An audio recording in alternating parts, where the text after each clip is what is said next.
Okay, we are mixing primer. This is going to go on the walls. This is Zinsser guards, and it is very effective at creating a surface that skim coating can adhere to. And I want to point out why I'm doing this outside. Primer is thinner than paint, so when you're mixing it, it's very easy to slop some over the side. So that's pretty well mixed. Yeah, see, like, oh. Real professional. Anyway, so we're going to go ahead and get a coat of prime on the ceilings. And if I have prime left, I might prime the walls. I haven't decided. I really don't need to. Like, I need to prime the ceiling because I'm not going to skim coat the walls. But, you know, if I have it, may as well use it. But we will get started with this. So the reason I got this wide boy bucket, I like it better. You can just put more paint in it, carry it around easier. I like it better than trays. And it operates the same principle as a tray. I'll show you in a minute. And like I said, primer is sloppy. Even just pouring it in there, I had to get some on the handle. So just do it outside. Okay. And this is why I like this bucket. It's operates on the same principle as a tray, but just easier to carry stuff around in. And primer's not that critical that it goes on straight or smooth. I'm doing this one-handed, so it's not going to look pretty right now. But I am going to paint that across the entire ceiling. And that's going to create my base layer that the skim coat is going to adhere to. And yeah, I didn't take the light fixture out. Deal with that later. This is mostly about getting all this surface area into a condition where skim coat will stick to it well. And this ceiling is done. And you're gonna see lines in it and all that. Doesn't matter. You're gonna see I even got some on the walls as well. Again, doesn't matter. It's just a primer coat. That's to put down a base layer of paint that skim coating can adhere to well. And I went ahead and just started in the hallway since I got some excess left on the roller. And I wanted to show you something a little bit dripped off. You want to get that right away because that primer stuff, it looks, you know, it doesn't look like a big glob of paint, but it's got like the consistency of milk. But it's, where are we? But you do want to get it right away, because if you don't, it's very hard to get up later. Oh, went in the crack too. There we go. Yeah. You get it right away, it cleans up easy.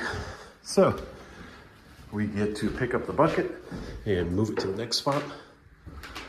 And I'm beginning to think I bought too much primer. It's hard to tell with primer because it goes on so thin compared to paint. But I got 2 5-gallon buckets and I think that's overkill. Let's check the floor as we move this up.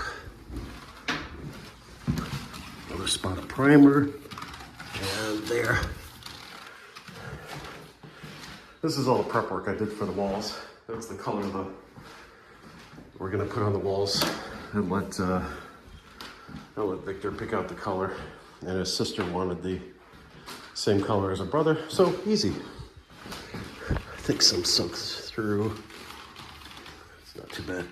What's nice too about a canvas tarp over a plastic one is it tends to soak up any primer that falls down. So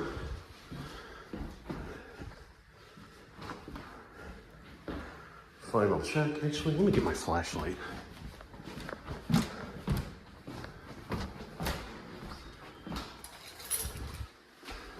Just make sure. I did not bring a work light. Should have.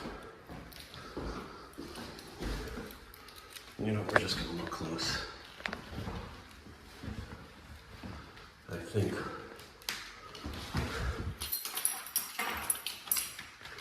all primer spots are taken care of. Okay, we're good. This one's done.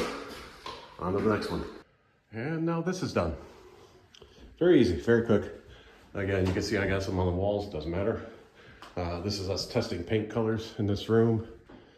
And looks like we did pretty good on drips. You know, some drips did get onto the tarp, and that's fine. Generally, the color doesn't soak through a little bit of the, I don't want to call it binding agent, try to sound smart when I don't know the actual term.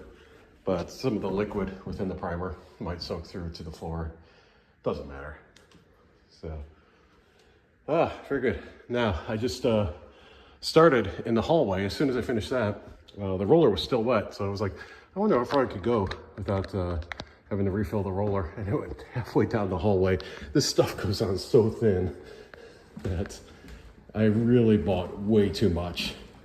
So we're just gonna keep going and see if we can get all the ceilings done today. That'd be a nice goal.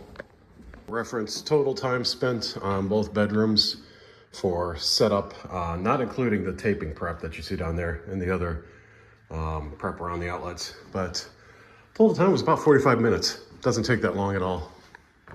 Okay, and the hallway took 5 minutes. This is the easy part. This is where you look like you're going fast. Next is for Mom and Dad's room.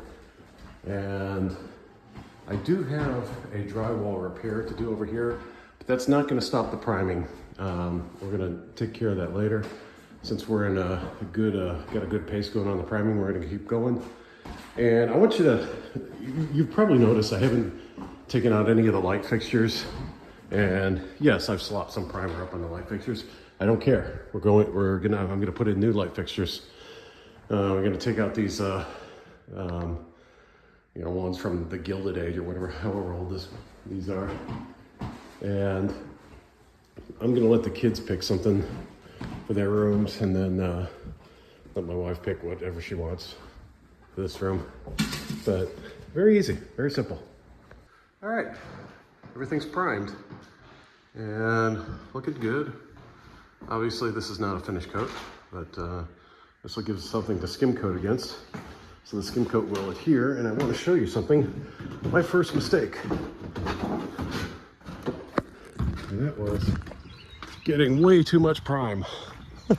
This was enough for almost 2,000 square feet, and that's square feet of ceiling. There is an area I do have to get to later, but some electricians have to work in that area first. So yeah, you'll probably only need one of these. And I got an extra one I gotta figure out what to do with. Maybe I'll see what this can do on exterior. I really don't think it can. I don't think it's made for exterior, but that's okay. So, good deal. Primed and ready.